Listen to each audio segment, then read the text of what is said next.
Guys, നമ്മൾ ഇന്നുണ്ടാക്കുന്നത് ചമ്മന്തി രാജാവ് ചിക്കൻ ചമ്മന്തിയാണ്. അപ്പോൾ വീട്ടിൽ ചിക്കൻ വാങ്ങി അമ്മയെ സോപ്പിട്ട് 2-3 കഷ്ണം ബോളിലെ ചിക്കൻ എടുക്കുക. എന്നിട്ട് ആ ചിക്കനിലേക്ക് ആവശ്യത്തിന് മുളക് പൊടി, മഞ്ഞൾപ്പൊടി, ഉപ്പിട്ട് നല്ലോണം പെരക്കിയെടുക്കുക. അപ്പോൾ ഇടയ്ക്ക് ചിക്കൻ എണ്ണയിലിട്ട് നല്ലോണം പൊരിയായി ഇപ്പുറം ഫ്രൈ ചെയ്തെടുക്കുക. എന്നിട്ട് ആ ഫ്രൈ ചെയ്ത ചിക്കൻ ചൂടായി കഴിഞ്ഞാൽ മിക്സിയിലിട്ട് അടിച്ച് ഈ ഒരു പരിവാക്കി എടുക്കുക.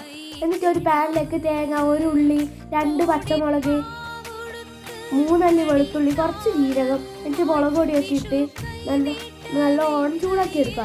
എന്നിട്ട് ഇടയ്ക്കുന്ന 2 തണ്ട് കറിവേപ്പിലയും കൂടിയിട്ട് നല്ലോണം ചൂടാക്കി എടുക്കുക. എന്നിട്ട് ചൂടാക്കിയ തേങ്ങ മിക്സിയിലിട്ട് നല്ലോണം അടിച്ചെടുക്കുക. എന്നിട്ട് അടിച്ചെടുത്ത ചിക്കൻ ഇടുക, തേങ്ങ ഇട്ട് നല്ലോണം മിക്സാക്കി എടുക്കുക. എന്നിട്ട് ആ മിക്സാക്കുന്നതാണ് എന്താ രസം.